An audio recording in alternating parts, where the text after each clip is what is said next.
Hola alumnas, el siguiente es un video que servirá de base para todos los prácticos que van a hacer. Este es un repaso de lo que han visto en dibujo técnico 1. ¿Qué es lo que tenemos en cuenta para dibujar? Lo que nos dice la norma. En la Argentina lo que nos rige son las normas IRAM y en el dibujo técnico tenemos varias normas que rigen distintos temas. Por ejemplo, para las líneas nos dicen para qué se usarán las diferentes líneas. Las líneas finas, por ejemplo, les sirven a ustedes como las líneas auxiliares o líneas de cotas, líneas de referencia. Una línea fina continua a mano alzada es la que utilizan cuando hacen croquis. Una línea fina continua en zigzag les sirve para marcar cortes. Una línea gruesa continua viene a ser la línea principal del dibujo, las líneas visibles de las aristas de un trazado. Y así las diferentes líneas que se utilizan en diferentes temas que van a ir usando a medida que vayan haciendo los prácticos. Hasta ahora, ustedes van a necesitar la línea fina continua, la fina continua mano alzada, la gruesa. ¿Qué vamos a tener en cuenta? La caligrafía. En este año vamos a usar una caligrafía de 5 milímetros para mayúsculas y 3,5 para las minúsculas.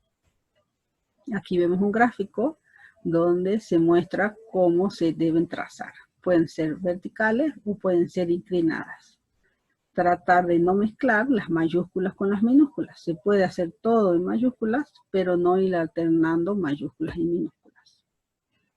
La primera lámina que se les dio este año era de caligrafía.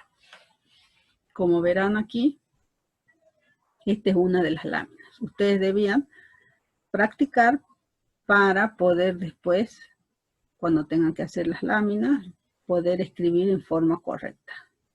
¿Qué es lo que hay que tener en cuenta? En este caso, por ejemplo, todo esto está hecho en mayúsculas y hay que tener en cuenta los espacios, tanto entre palabras como entre líneas de letras. ¿Dónde más vamos a utilizar? La caligrafía va a ser en el rótulo. Tengan en cuenta que para este año esta es la disposición del rótulo. Es un rótulo que tiene el ancho de la hoja A4, como se ve en este gráfico a la derecha, y las dimensiones y las disposiciones que tienen en cada una de las partes. Por ejemplo, que deben tener el nombre de la alumna, el nombre de la lámina, el tema, la escala, el curso, la calificación y el símbolo. Que en este caso nosotros, las láminas que vamos a hacer son utilizando el símbolo E. Este sería un ejemplo de cómo tendría que ir la lámina. ¿Qué es lo que hay que tener en cuenta? El recuadro, un recuadro cuyo margen izquierdo tiene que ser de 2,5 centímetros y después el resto de 1 centímetro y el rótulo en la parte inferior. ¿Qué es lo que deben tener en cuenta? El tema, poner bien el tema y poner todos los nombres que vayan en la lámina. Algo también importante es el dimensionamiento, que nosotros lo denominamos acotaciones. En algunas de las láminas también tienen que hacer las acotaciones, por ejemplo, de las axonométricas. En ese caso, una acotación está formada por varios elementos y esos elementos también cumplen sus normas.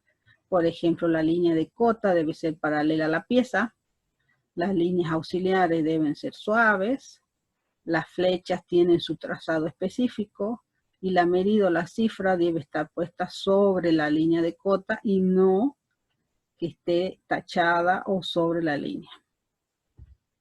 En cuanto al trazado de la flecha, acá vemos que la flecha tiene sus dimensiones. Están relacionadas.